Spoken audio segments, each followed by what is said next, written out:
Un accueil très chaleureux à notre public. Merci de vous joindre à ce panel de partage des connaissances organisé par Equal Measures 2030, qui fait partie de ce festival mondial de l'action. Le panel est censé changer la donne pour l'égalité des genres, quelque chose qui est devenu encore plus pressant depuis la pandémie de Covid-19. Je suis Frida Gitu, je suis la directrice exécutive de Roots Kenya, un réseau national d'organisations féminines de base. Equal Measures 2030 est un partenariat intersectoriel du niveau local au niveau mondial qui relie les données et les preuves au plaidoyer et à l'action pour l'égalité des genres et les ODD. Roots Kenya est un partenaire national d'influence pour Equal Measures au Kenya. La Commission a fait des investissements audacieux pour accélérer l'action des ODD, y compris le lancement de cet indice numérique de genre en 2019 qui nous informe des progrès de 139 pays dans le monde en matière d'égalité des sexes et d'objectifs de développement durable. Des données pour un programme de plaidoyer qui fournit aux défenseurs des données d'épreuves pour le plaidoyer à travers le continent et conduit le changement et défend maintenant la recherche. Notre séance durera 45 minutes. Parmi les oratrices, nous avons Alison Holder, directrice de la Commission 2030. Elle a 20 ans d'expérience dans la politique de développement international, le plaidoyer, le travail de campagne sur des questions qui vont de l'inégalité à la justice fiscale et à la responsabilité des entreprises. Dr Nilangi de la Society for Health Alternatives, elle est spécialiste de l'accès des femmes aux soins de santé, des approches de santé communautaire et de l'équité en santé. Son organisation est également partenaire d'Equal Measures en Inde. Julie Kamati est une jeune femme leader du Forum des femmes africaines. Elle se concentre sur l'amélioration de l'accès des filles à l'éducation dans les situations de crise et d'urgence. Nissa Medina, qui est membre de CLADEM d'Amérique latine, sa spécialité est la violence contre les femmes et les droits reproductifs et les droits sexuels, ainsi que la communication stratégique, le plaidoyer national et international. CLADEM est un partenaire régional d'Equal Measures en Amérique latine et Caraïbes. Nous allons écouter donc tout d'abord Alison qui présentera les résultats de la recherche Bending the Curve et après elle va plonger dans les questions contextuelles autour de cette recherche et puis les oratrices nous parleront de questions qui vont de la planification familiale, l'éducation, l'égalité au travail, la sécurité des femmes et les femmes au gouvernement. Et Alison clôturera la séance pour nous et après nous allons avoir un dialogue. Nous aurons des questions et des réponses sur Twitter et vous pourrez interagir avec les panélistes. À ce stade, j'aimerais inviter Alison à prendre la parole virtuelle. Merci beaucoup, Frida. Bonjour, je m'appelle Alison Holder et je suis la directrice d'Equal Measures 2030. Nous sommes honorés d'être ici aujourd'hui avec des représentants de l'ensemble de notre partenariat mondial pour discuter de la façon dont nous pouvons inverser la tendance en faveur de l'égalité des sexes. Equal Measures 2030 est une collaboration de leaders nationaux, régionaux et mondiaux issus de réseaux féministes, de la société civile, du développement international et du secteur privé. Nous connectons les données et les preuves avec le plaidoyer et l'action sur l'égalité des sexes pour transformer la vie des femmes et des filles et réaliser les ODD. Il y a plus d'un an, si j'avais essayé de vous convaincre que les progrès en matière d'égalité des sexes progressaient trop lentement ou étaient trop fragiles, vous n'auriez peut-être pas vous auriez été moins enclin à me croire, mais un an plus tard, depuis le début de la pandémie du Covid, nous voyons comment cette crise a mis en lumière les inégalités qui freinent les femmes et les filles. La pandémie a également montré de manière frappante à quel point certains groupes de filles et de femmes sont confrontés à des formes de discrimination qui se chevauchent, que ce soit en raison de leur race, leur âge, leur identité de genre, du fait qu'elles ont un handicap ou d'autres facteurs. L'inégalité des sexes signifie que la pandémie a fait de plus grands ravages sur nos sociétés et nos économies en ne prenant pas suffisamment de mesures pour les droits des femmes, prolongeant la crise et empêchant notre capacité de nous rétablir.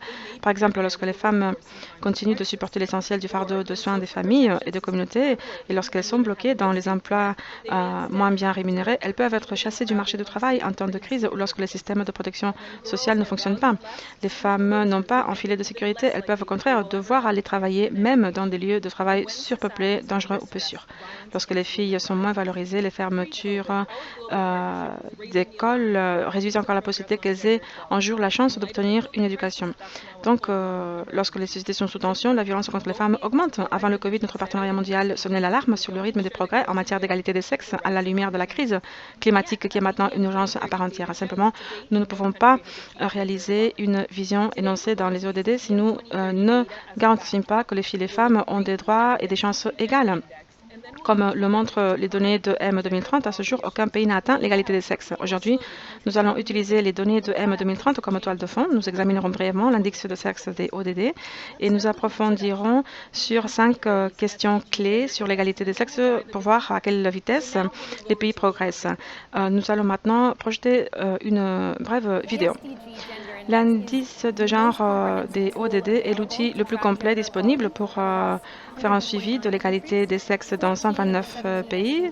14 des 17 ODD et 51 questions d'égalité des sexes est vraiment critique. Nous avons vu que 1,4 milliard de filles et de femmes vivent dans des pays qui ont un score d'échec sur l'indice et aucun pays n'a obtenu un score excellent.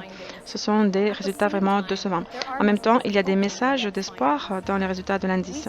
Nous avons vu que les objectifs pour lesquels le monde réussit le mieux sont ceux qui ont fait l'objet d'un investissement vraiment important dans l'attention politique et le financement au cours des 10 à 20 dernières années. Et nous avons vu que des questions comme l'eau et l'assainissement, la faim et la nutrition, l'éducation des filles, qu'avec une attention particulière, nous pouvons faire des progrès. L'indice de genre ODD 2019 a fourni un aperçu de la façon dont les pays se portaient en matière d'égalité des sexes à un moment statique. Mais nous voulons approfondir davantage sur les données pour examiner les changements au fil du temps. C'est pour cela que nous avons entrepris ce que nous appelons la recherche Bending the Curve.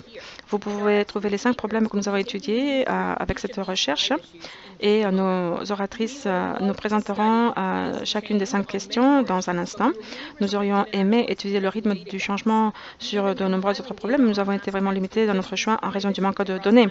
Mais même la compilation de données sur les tendances passées concernant ces 5 questions seulement dans 129 pays a représenté un effort majeur. Nous avons donc examiné les tendances passées et la rapidité avec laquelle les choses ont changé au cours des 10 ou 20 dernières années et ceci nous a permis de prévoir les progrès dans les pays. Qu'avons-nous trouvé? Eh bien, dans l'ensemble, nous avons constaté que les progrès mondiaux sur ces 5 questions qui sont essentielles pour garantir l'égalité des sexes dans son ensemble ont été limités au niveau mondial. Les lignes mesurant les progrès sont presque plates. Nous avons constaté que 67 pays qui abritent 2,1 milliards de filles et de femmes n'atteindront aucun de ces 5 objectifs d'égalité des sexes s'ils continuent à leur rythme actuel. Nous avons également constaté que plusieurs pays à revenus élevés stagnent ou même reculent sur certaines questions. Alors, ce que ce graphique montre est une combinaison de 2 éléments clés des données de M 2030. Sur le côté gauche, nous avons le score de l'index de genre ODD des pays qui mesure le degré d'égalité des sexes dans ces pays aujourd'hui. Et en bas, nous mesurons la rapidité avec laquelle chaque pays a évolué au cours de ces 10 ou 20 dernières années. Cela nous aide à avoir une image plus nuancée que celle que nous aurions dans un classement d'index standard. Par exemple, dans le coin supérieur gauche, vous trouvez des pays qui peuvent avoir des niveaux d'égalité des sexes assez élevés, mais qui ont évolué très lentement ou même dans la mauvaise direction sur des questions clés de l'égalité des genres au cours des dernières décennies. Et dans le coin inférieur droit, vous trouvez des pays qui ont un point de départ plus difficile en matière d'égalité des sexes, mais qui ont fait des progrès rapides sur au moins certaines questions d'égalité des sexes. Comme nous sommes tous ici avec la motivation de changer la donne pour les ODD, je terminerai sur un message d'espoir qui ressort de la recherche sur la flexion de la courbe que nous avons faite. Nous pouvons constater, après avoir fouillé les données, que certains pays ont fait des progrès étonnamment rapides au cours des 10 ou 20 dernières années.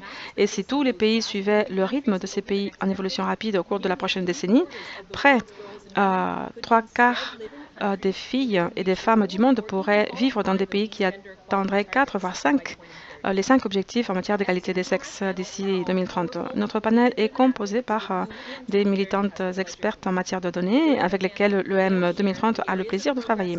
Pendant notre discussion, elles vont partager les domaines de progrès et de recul sur chacun des thèmes dans leur propre contexte et vont situer ces résultats globaux dans les réalités quotidiennes de leurs organisations et des filles et des femmes avec lesquelles elles travaillent. Je vais maintenant passer la parole à Nilangi qui nous rejoint depuis Sajan en Inde et puis elle va nous parler des données sur la planification familiale. Merci, Alison. Je m'appelle Dr Nilangi et j'appartiens à une organisation appelée CH en Inde. Et je vais donc parler de l'indicateur lié à l'accès aux formes modernes de contraception.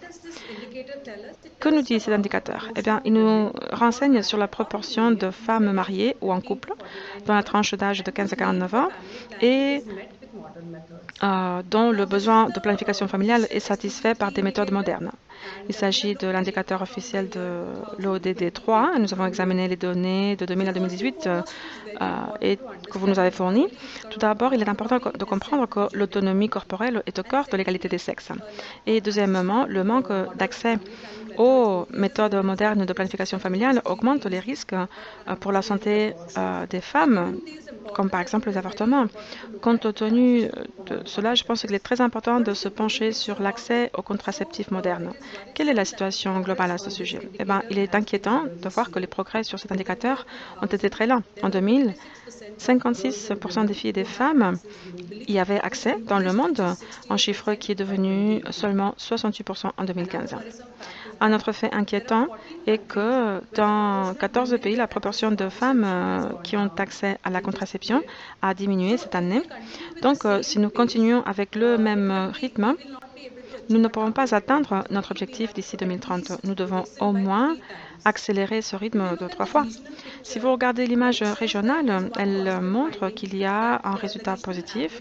La moyenne régionale pour l'Afrique subsaharienne est passée de 32% en 2000 à 44% en 2018, ce qui est positif. Mais des pays comme le Rwanda, l'Éthiopie, le Burkina Faso, la Sierra Leone et la Mauritanie ont connu le taux de changement annuel moyen le plus rapide. Alors que de l'autre côté, si vous regardez des pays d'Europe et d'Amérique du Nord, environ 7 pays, eh ben, leur performance a baissé. Et encore aujourd'hui, une femme sur 5 dans cette région n'a pas accès aux contraceptifs modernes. Maintenant, je vis en Inde et où nous travaillons à cela depuis plus de 3 décennies. Nous avons adopté le programme de planification familiale juste après l'indépendance. Donc cela fait presque 60 ou 70 ans que nous travaillons à l'amélioration de l'accès aux contraceptifs modernes. Pourtant, si vous voyez entre 2000 et 2018, les progrès n'ont été que de 6,9 points de pourcentage, beaucoup moins que la moyenne mondiale et la moyenne de la région Asie-Pacifique. À ce rythme de changement, l'Inde n'atteindra son objectif que d'ici 2086, c'est-à-dire presque 56 ans plus tard que ce que nous attendons pour 2030. Ensuite, il est important que nous comprenions que le fait qu'en Inde, 22% des femmes n'aient pas accès à ces services signifie que 84 millions de femmes en Inde n'auront pas accès aux contraceptifs en 2030, ce qui est un nombre énorme.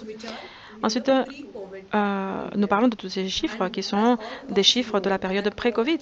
Et nous savons maintenant que la pandémie de Covid-19 a eu de graves effets sur les systèmes de santé. À part tous les autres systèmes, le système de santé a été gravement touché parce que les prestataires de soins de santé de première ligne sont maintenant occupés à fournir des services de Covid-19 comme le dépistage. Il est donc évident que les services de routine comme l'accès, la fourniture de contraceptifs ont pris du recul. Qu'est-ce que cela veut dire? Cela veut dire qu'à l'échelle mondiale, les études ont montré que pendant la période où les pays ont été confinés, environ 47 millions de femmes dans 114 pays n'ont pas eu accès aux contraceptifs en Inde, même si nous avons le meilleur scénario selon lequel le système de santé fonctionne et fournit d'autres services. Nous pouvons voir qu'entre 1,94 et 2,95 millions de femmes n'ont pas eu accès. Cela veut dire donc des grossesses non désirées. Et nous savons qu'environ 800 000 auront des avortements à risque, ce qui signifie une mortalité plus élevée. Cela nous indique donc l'importance de l'accès aux contraceptifs modernes. Et si nous voulons vraiment améliorer la situation, cela mérite une attention immédiate. Nous devrions cesser par ailleurs de l'appeler planification familiale et nous devrions l'appeler accès à la contraception, car quand on appelle cela planification familiale, cela sous-entend que c'est pour les couples qui veulent limiter les familles et les autres personnes, comme les femmes célibataires, sont laissées pour compte. Il y a un deuxième groupe très important qui a été laissé pour compte, en particulier dans des pays comme l'Inde, où il existe des lois qui criminalisent l'activité sexuelle en dessous de l'âge de 18 ans. Ce groupe-là, c'est les jeunes qui sont confrontés à de graves obstacles sur lesquels nous devons travailler également immédiatement. On voit souvent que la contraception est la seule responsabilité des femmes. En Inde, le pourcentage de stérilisation masculine est de 1,52%. Il est donc temps que les hommes commencent à assumer une meilleure responsabilité en matière de contraception. Et le quatrième point est très important aussi, c'est la qualité des services. Nous regardons des chiffres dans cet indicateur, mais nous sommes bien conscients que les femmes ont également besoin de services de bonne qualité. Par exemple, lorsque les prestataires de soins sont en retard dans la réalisation de leurs objectifs, ils oublient souvent la qualité, comme nous l'avons vu en Inde. Par exemple, le consentement éclairé n'est pas pris correctement et les femmes sont mal informées. Et je pense que ça, c'est une violation flagrante de leurs droits. Donc, quand nous avons une approche quantitative, nous devons également nous concentrer sur la qualité des services. Merci. Merci beaucoup, Nilangi. Je passe maintenant la parole à Julie Kamati de Kenya pour qu'elle nous parle de l'éducation. Merci beaucoup, Alison. Je vais commencer par reconnaître que des efforts importants ont été réalisés pour réduire globalement l'écart entre les sexes dans l'éducation. Cependant, le taux d'achèvement des études secondaires des filles a été modeste dans le monde. Il est passé de 43% en 2000 à 59% en 2018. Comme vous le voyez sur cette projection. Il est important de noter que certains pays ont très bien réussi à atteindre l'égalité des sexes dans l'éducation, des pays comme le Ghana et l'Angola, où le nombre de filles qui complètent leurs études secondaires a augmenté de plus de 10% entre 2000 et 2018. Par exemple, au Ghana, le pourcentage de filles qui ont complété leurs études secondaires est passé de 20% en 2003 à 41% en 2015. C'est assez impressionnant. En revanche, certains pays ont enregistré des baisses légères mais significatives du nombre de filles achevant leurs études secondaires, des pays comme le Sri Lanka et la Russie. Au Kenya, où je me trouve, le degré d'achèvement des études secondaires par les filles a également été lent, ce qui peut être attribué à des facteurs tels que l'insuffisance des ressources financières et aussi la pauvreté. Le Covid-19 a également creusé l'écart avec un nombre important de filles qui sont tombées enceintes et qui ont dû interrompre leurs études pendant un certain temps. Donc, nous devons élaborer des stratégies comme voilà, des politiques permettant aux filles de retourner à l'école pour qu'elles puissent apprendre et faire la transition vers l'enseignement supérieur. Nous savons tous et toutes qu'éduquer une fille signifie éduquer toute la communauté. Les recherches ont également montré qu'il existe une forte corrélation entre des taux plus élevés d'enseignement secondaire et des niveaux inférieurs de mariage chez les jeunes femmes âgées de 20 à 24 ans. Et cela peut être illustré par des données provenant de pays comme le Rwanda et le Niger. D'après le rapport Bending the Curve de 2018, il est clair que seuls 24 pays seront en mesure d'atteindre l'enseignement secondaire universel d'ici 2030. Donc, nous devons avancer 3 fois plus vite pour que tous les pays du monde atteignent cet objectif d'ici 2030. J'aimerais souligner également que si nous avançons au bon rythme, 85 millions de filles supplémentaires pourront terminer leurs études secondaires d'ici 2030. J'espère que nous y arriverons toutes. Merci. Merci beaucoup, Julie. Maintenant, nous allons parler des lois sur l'égalité sur les lieux de travail avec Nisa. Merci, Alison. Moi aussi, j'espère que globalement, nous y arriverons toutes. En ce qui concerne l'égalité sur le loi de travail, dans de nombreux pays, les systèmes judiciaires ne protègent pas les femmes de la discrimination sur le marché du travail. Cet indicateur a capturé les 2 meilleurs pays qui ont des lois prescrivant l'égalité des sexes sur les lieux de travail et couvrant l'égalité de rémunération, les congés payés, le traitement des travailleurs et la perte des restrictions en fonction des types de femmes. Au rythme actuel du changement, le monde n'atteindra pas l'objectif d'avoir tous les pays avec des scores de 100% jusqu'en 2050. Ça, c'est trop long.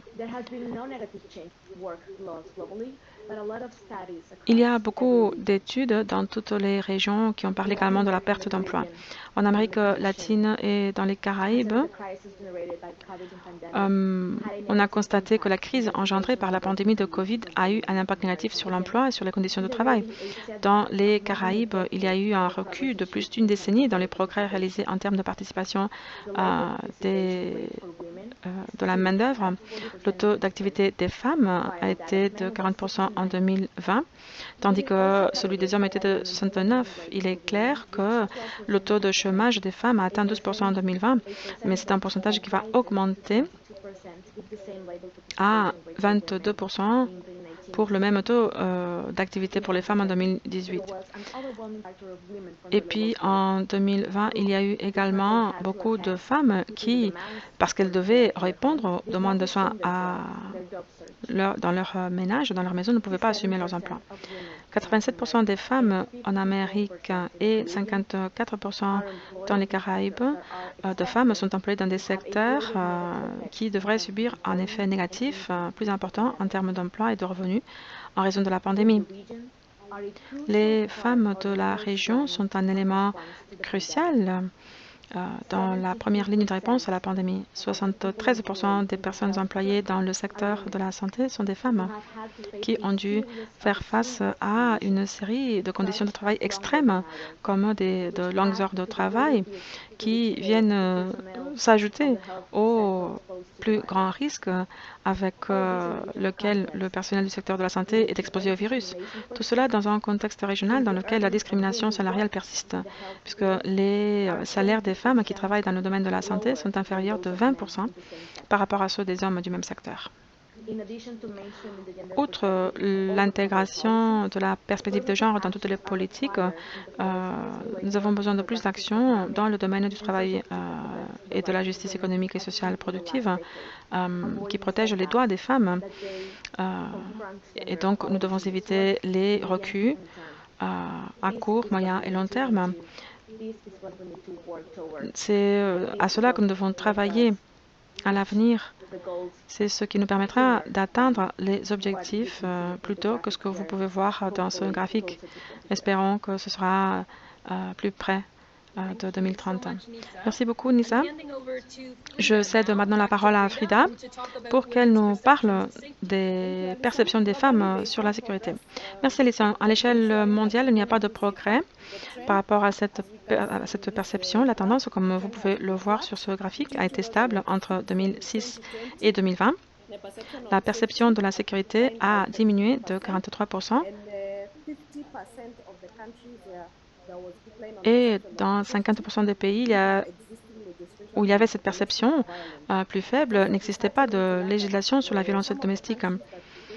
Il y a aussi des pays qui ont enregistré une forte baisse de la sécurité perçue en Afrique, comme la Mauritanie, le Niger, la Tunisie, le Sénégal, et en dehors de l'Afrique, le Venezuela, par exemple. Nous ne ferons pas de progrès, ni n'atteindrons les ODD, en particulier l'ODD 5 sur l'égalité des sexes, si nous ne faisons pas de progrès quant à la perception de la sécurité et sur les questions de violence contre les femmes et les filles. Cela dit, bien sûr, les données sur la sécurité et la violence, et en particulier la violence contre les femmes et les filles, sont difficiles à trouver. Il est même difficile d'analyser, de comparer ces données-là. Mais sans cet examen approfondi, il est très difficile de pouvoir provoquer des progrès dans ce domaine. Néanmoins, nous avons également utilisé des preuves anecdotiques qui montrent ou qui corroborent que ce que nous voyons dans la recherche plie la courbe est en fait à la hausse et que la pandémie n'a pas amélioré la situation. À vrai dire, ici au Kenya, je pense que globalement, les femmes et le mouvement féministe appellent cette crise la pandémie dans l'ombre, même si elle devrait peut-être être appelée la pandémie principale ou parallèle. Mais le Kenya a collecté des données générées par les citoyens sur les perceptions de la sécurité des femmes et des filles, juste pour collaborer aux données mondiales, mais aussi pour voir si ces données-là pouvaient apporter une perspective différente.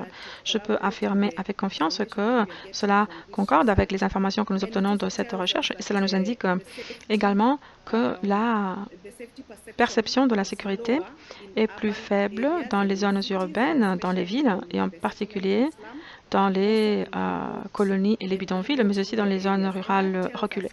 Et cela nous dit deux choses. La première, c'est que nous devons prendre en considération la sécurité des femmes dans le développement des infrastructures des villes et des villages. que ce soit en termes de définition du ratio de surface bâtie ou dans le développement des lampadaires, des trottoirs, des rues, des espaces ouverts. Et cela nous dit également que la question de la sécurité et de la violence contre les femmes et les filles n'est pas une question d'activistes ou de féministes. Non, c'est une question qui demande l'attention également des ingénieurs, des planificateurs, des urbanistes. C'est-à-dire que cela va au-delà du gouvernement. Le secteur privé a également un grand rôle à jouer si nous voulons progresser vers cet objectif. Le deuxième point, c'est que pour que nous puissions atteindre ces objectifs et pour que les femmes et les filles se sentent plus en sécurité pour réduire la violence, les gouvernements doivent augmenter leurs investissements dans la fonction publique dans les zones rurales et reculées où les femmes déclarent se sentir moins en sécurité, que ce soit en termes de santé, d'infrastructures, d'eau, d'école, d'énergie, parce que ce sont des services de base qui définissent vraiment leur gagne-pain, qui augmentent leur exposition au risque. Et c'est très important pour les jeunes filles, pour les enfants, mais aussi pour les personnes âgées.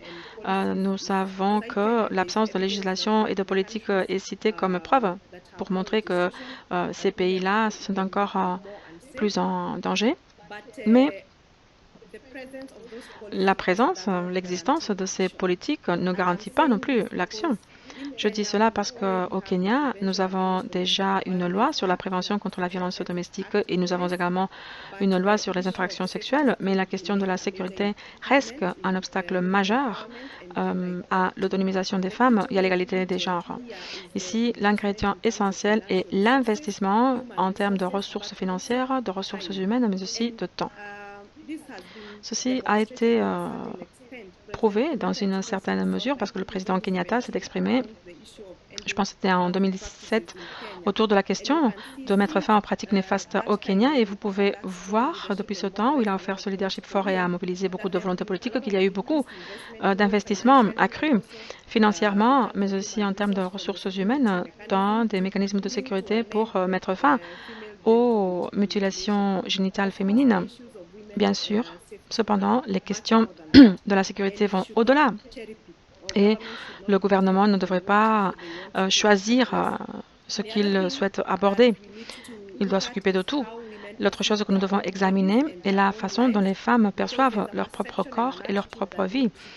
Car l'attitude est aussi importante et l'attitude doit changer pour que nous puissions toutes embrasser notre autonomie corporelle et refuser la justification de la violence. Il est louable en fait que la violence sexiste fait partie de la 6e coalition d'action de Beijing plus 25 et nous sommes contentes que le gouvernement kenyan soit l'un des gouvernements leaders et nous espérons que ceci aidera à mobiliser les investissements adéquats pour générer une volonté politique et que le gouvernement du Kenya, avec d'autres, offre un leadership mondial fort afin que nous puissions mettre fin à tout cela. En tant que partie prenante, nous sommes tous appelés à soutenir les gouvernements. Nous devons soutenir les autres organisations internationales également qui font partie de cette coalition pour que lorsque nous referons cette recherche de plier la courbe de nouveau, nous voyons des statistiques différentes. Merci. Merci beaucoup, Frida. Je passe la parole de nouveau à Anissa pour qu'elle nous parle des femmes au gouvernement. Merci, Alison. Et merci pour toutes les idées et les réflexions précédentes que les autres oratrices ont partagées avec nous. Alors, la représentation ministérielle des femmes est la dernière de cette question, et ce n'est pas surprenant parce qu'elle combine et elle montre aussi où nous pouvons mettre en place l'action par rapport à toutes les recommandations que nous trouvons partout dans le monde afin d'avancer vers les ODD. Le tableau global, l'image globale, montre encore une fois, comme nous l'avons vu pour les autres cas, qu'au rythme actuel du changement, le monde ne va pas atteindre l'objectif. Mais cette fois-ci, ce sera encore beaucoup plus tard. ce sera en 2066. 11 pays, cependant, ont atteint la parité dans leur cabinet en 2019. L'Espagne a 65% de membres du Parlement, le Nicaragua 56%, l'Albanie, le Costa Rica, le Canada, la France, l'Afrique du Sud ont atteint 50% ou presque 50% des parlements. Et 6 pays dans le monde ont 0 femme ministre. 20% des postes des ministres dans le gouvernement des mondes entiers sont occupés par des femmes, 23%. Et 77 millions de filles et femmes vivent dans des pays qui n'ont pas une seule femme ministre. Et ce que nous avons appris jusqu'à présent, c'est que ce qui est important n'est pas seulement ce qu'il se passe lorsque les femmes accèdent à ces postes, mais que bien souvent, elles sont confrontées à des obstacles avant les élections ou avant qu'elles ne puissent participer politiquement dans leur pays. En Amérique latine, nous l'avons vu avec d'autres organisations, avec le travail avec d'autres partenaires comme la Ruta Pacifica en Colombie. Eh bien, ils nous ont montré avec le partenariat avec Equal Measures 2030, eh bien, par rapport à la violence à l'égard des femmes dans la politique, on voit que c'est de plus en plus reconnu. Et des fois, ceci est utilisé comme une tactique émergente pour retenir et limiter la participation politique des femmes.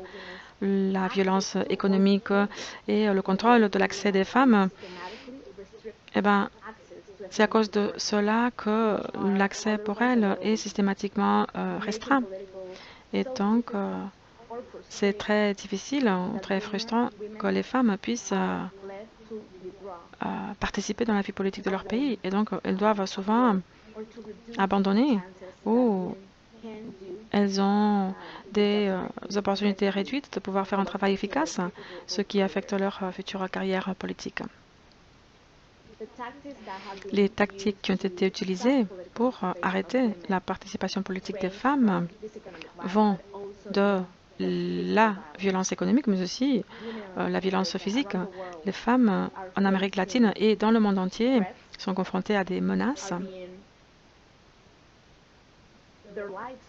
Leurs vies ont été menacées ou leurs familles, elles doivent faire souvent le choix. Donc, elles doivent décider si elles continuent à participer dans ce processus, mais elles y ont droit en vertu de la loi. Mais voilà, il y a tous ces autres obstacles qui essaient de les expulser du champ politique pour qu'elles n'aient pas la possibilité de représenter toutes les femmes et les filles de leur communauté. La démocratie est remise en cause lorsque ces droits publics sont empêchés à travers l'intimidation et la coercition, lorsqu'elles ne peuvent pas exercer la fonction pour laquelle elles ont été élues ou nommées. La violence à l'égard des femmes dans la politique non seulement menace de creuser donc le manque d'équilibre entre les sexes dans les engagements internationaux, mais ceci peut également affecter l'intégrité des systèmes politiques eux-mêmes. À ce stade, ce que nous exhortons les dirigeants nationaux, les chefs de partis politiques ou les gouvernements à faire, c'est qu'ils adoptent des lois afin de prévenir ces obstacles pour les femmes, pour qu'elles aient la possibilité de participer sur un pied d'égalité dans la politique, pour que quand elles fassent finalement partie des gouvernements, eh ben, qu'elles puissent rentrer, pour qu'elles puissent parler. Si vous leur permettez d'entrer, le changement viendra avec elles. Permettez-leur d'avoir une voix et la voix des femmes viendra avec elles. Merci beaucoup, Nissa. Sur cela, nous concluons nos 5 présentations approfondies sur les problèmes que nous avons rencontrés dans notre recherche Bending the Curve. Et ce dernier point cité par Nissa est très intéressant. Le fait de voir si les femmes atteignent ces postes élevés dans les gouvernements. Ce que notre recherche a examiné, et si nous pensons à cela par rapport à la pandémie du Covid, et je pense que partout dans le monde, nous avons vu des exemples où l'attention des médias était portée sur les pays qui ont mieux fait pendant la pandémie de Covid. Et bien sûr, c'était des pays dirigés par des femmes. Je pense que cela est très intéressant. Nous voyons que lorsque nous avons plus de femmes à des postes de pouvoir, nous avons plus de politique sociale, plus de politique sociale visant les familles. Je pense que si nous pensons à l'accès des femmes au pouvoir et au leadership et à l'impact qu'une focalisation sur les politiques sociales peut avoir sur les 5 questions dont nous avons parlé aujourd'hui, je pense que c'est un bon point pour conclure notre discussion. Et je pense qu'aujourd'hui, le panel a montré d'une certaine manière la puissance et la beauté des ODD en tant que cadre mondial qui établit des cibles, des normes et des thèmes sur lesquels nous devons nous concentrer. Mais on peut voir également que l'action se passe vraiment dans les pays, au sein des municipalités, au niveau sous-national. Et je pense que toutes nos oratrices aujourd'hui ont représenté ce rôle du niveau mondial au local que les ODD peuvent jouer dans la réalisation de ces progrès transformateurs. Je pense qu'ici, en 2021, si nous considérons cette année comme étant un point d'inflexion sur l'égalité des sexes, parce que nous sommes également à l'anniversaire de la plateforme d'action de Pékin, eh bien, cette année, nous aurons également le Forum Génération Égalité. Eh bien, cette année doit vraiment être ce point d'inflexion qui change vraiment les choses pour l'égalité des sexes. 2021, il nous reste donc 9 ans avant les ODD et nous avons le Forum Génération Égalité. C'est vraiment un point extrêmement important pour parler de comment inverser la donne pour l'égalité des sexes. Alors, je tiens à remercier nos partenaires d'avoir partagé leur expérience et leur idée. C'est absolument la meilleure partie de mon travail, le fait de pouvoir travailler et d'apprendre avec les champions du partenariat Equal Measures 2030. Je pense que ce qui est clair, c'est que dans tous les enjeux et tout le contexte national ou régional dont nous avons entendu parler aujourd'hui, nous devons accélérer le rythme des progrès en matière d'égalité des sexes. Mais nous avons également dit qu'il y a de bonnes nouvelles en ce qui concerne la possibilité de changer la donne pour l'égalité des sexes. Ainsi, en accélérant les progrès sur l'égalité des sexes, nous pourrons accélérer les progrès vers tous les autres objectifs que nous célébrons ici au festival aujourd'hui. La recherche de M 2030 a montré qu'un changement rapide en matière d'égalité des sexes est possible. Ensemble, nous avons l'opportunité de faire que ce moment difficile soit vraiment un tournant pour l'égalité des sexes et pour progresser sur l'ensemble de l'agenda 2030. Nous avons déjà le plan d'action de transformation esquissé dans les ODD et dans tous les cadres des droits humains qu'ils sous-tendent pour réaliser la vision des ODD. On a besoin de défenseurs comme vous pour faire pression sur vos gouvernements pour qu'ils mettent en place les lois, les politiques ou les allocations budgétaires qui ont été longtemps promises aux filles et aux femmes dans les accords mondiaux et pour inciter les champions de tous les secteurs à prendre des mesures pour promouvoir l'égalité des sexes. Chaque action individuelle compte. Ces actions nécessitent des approches audacieuses, des idées audacieuses et une augmentation de notre ambition collective. Pour tous ceux souhaitant connaître comment votre pays se débrouille en matière d'égalité des sexes, vous pouvez visiter le centre de données EM 2030 à data.em2030.org pour explorer l'historique de votre pays et les projections sur l'égalité des sexes. Et vous pourrez découvrir également le score de votre pays sur l'index de genre ODD 2019. Assurez-vous de nous suivre sur les réseaux sociaux, inscrivez-vous à notre newsletter et vous recevrez toutes les dernières nouvelles sur notre action collective. Pour ceux qui sont sur Twitter, vous pouvez nous joindre vous joindre à nous pour une séance de questions-réponses en direct. Et voilà, merci beaucoup.